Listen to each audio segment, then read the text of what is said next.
안녕하세요. 출원과 주무관 손수현입니다. 안녕하세요. 등록과 주무관 이남미입니다. 오늘의 핫한 특허 이야기. 인터넷 장애로 내 소중한 특허가 소멸됐다. 7년간 법률사무소 보조인에게 상표 등록 갱신을 맡겨온 만득씨. 만득씨의 보조인은 올해도 어김없이 갱신 등록 납부서 제출을 마쳤대. 벌써?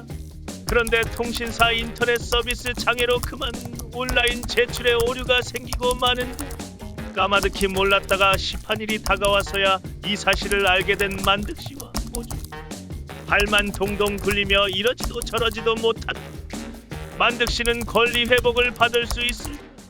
참으로 안타까운 사례인데요. 출원님 만득씨가 상표 등록 갱신을 법률사무소에 위임했는데 인터넷 서비스 장애로 인해서 갱신 등록 납부서가 제출되지 않은 사례인데요.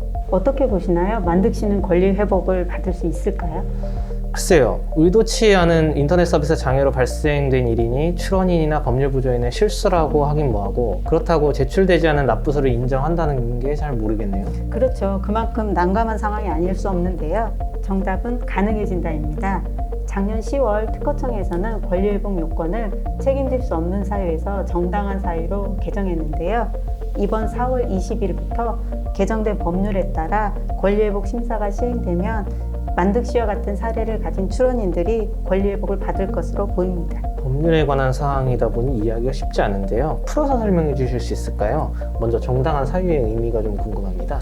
헌법재판소에 따르면 당사자가 그 책임을 질 수 없는 사유나 천재, 지변, 전쟁, 사변, 그 밖에 불가항력적인 사유뿐 아니라 일반적 주의를 다하여도 그 기간을 준수할 수 없는 사유를 포함한다고 판시하고 있습니다. 네, 그럼 권리구제 범위가 상당히 확대되겠네요. 앞으로 권리회복 요건이 완화되고 실제 회복 가능성이 높아지면서 상당히 많은 권리회복 신청이 있을 것으로 보이는데요. 특허청에서는 어떤 계획을 가지고 있을까요? 권리회복 신청 절차와 서식, 사례를 담은 권리회복 심사 가이드라인을 공표할 계획입니다.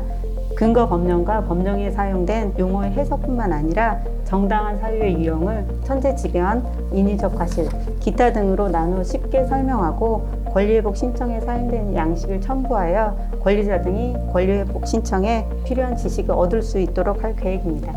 그렇다면 출원인 또는 권리자가 대리인 또는 수수료 납부 전문 관리업체를 활용했을 때 대리인 등의 과실로 수수료 납부 기간을 놓쳤다면 권리 회복이 가능해지는 건가요? 네, 맞습니다. 권리회복 요건이 정당한 사유로 변경되면 업무를 위탁한 권리자는 대리인의 사건을 위임한 이상 의존할 권리가 있고, 대리인에게 어떤 문제가 생겨 납부가 이루어지지 못했다는 사실을 알지 못한 상태이기 때문에 권리자의 사건전 조치는 타당하다고 판단될 수 있습니다. 만득씨의 경우를 다시 살펴볼까요? 권리자인 만득씨가 지식재산권에 관한 업무를 위임한 이상 만득씨는 보조인에게 의존할 권리가 있습니다. 보조인은 출원인을 대신해 통상적인 납부서를 제출했지만 인터넷 서비스 장애로 전송에 실패했죠.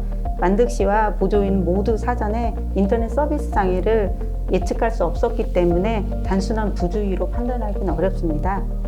보조인은 납부가 이루어지지 않는 사실을 인지하면 권리회복을 바로 신청해야 합니다. 통상적인 납부서 작성 절차가 이루어졌고 납부서 압축 파일이 보조인이 사용하는 PC에 저장되어 있음이 입증되면 권리회복을 인정받게 되는 겁니다.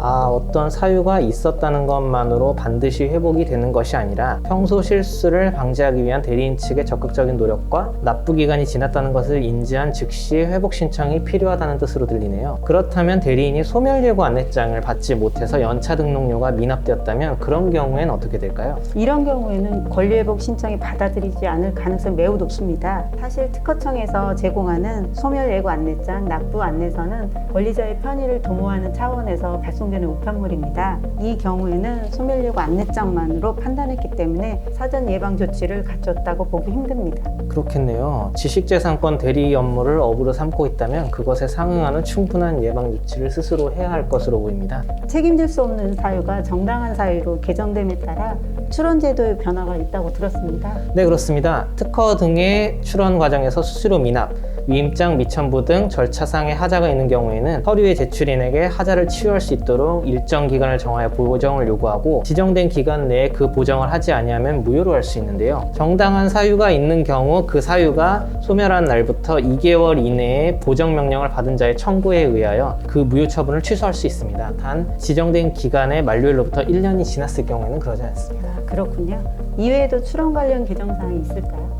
네, 우선 특허 제도에서 출원인에게 유리한 제도 중 하나인 분할 출원의 변화가 있을 것 같습니다. 분할 출원 시 우선권 주장을 분할 출원에도 자동 인정하여 우선권 주장의 누락으로 거절되는 사례를 방지할 수 있습니다. 그리고 거절 결정 불복 심판 청구 기간이 기존 30일에서 3개월로 연장되어 분할 출원 기간도 3개월로 확대되었습니다. 또한 우선권 주장 시기가 확대됩니다. 특허 결정된 건에 대해서도 출원인이 시장 상황을 고려하여 개량 발명을 추구할 수 있도록 국내 우선권 주장 출원 시기를 기존 특허 여부의 결정에서 설정 등록으로 확대하였습니다. 네, 출원인의 편의 증진이 예상됩니다. 그리고 이번에 새롭게 도입되는 출원 제도가 있다고 들었습니다. 분리출원 제도가 새로 시행됩니다. 분리출원이란 거절 결정되지 않은 청구항을 포함하는 특허 출원이 분할 출원 시기를 놓쳐 구제받지 못하는 불합리함을 개선코자 거절 결정 불복 심판에서 거절이 되었더라도 특허 가능한 발명만을 분리하여 출원할 수 있는 제도로서 올해 4월부터 시행될 예정입니다. 네, 우리 특허청은 지식재산 고객의 권리 회복 및 지식재산권 획득 기회 확대를 위해 항상 노력하겠습니다. 시청해 주셔서 감사합니다.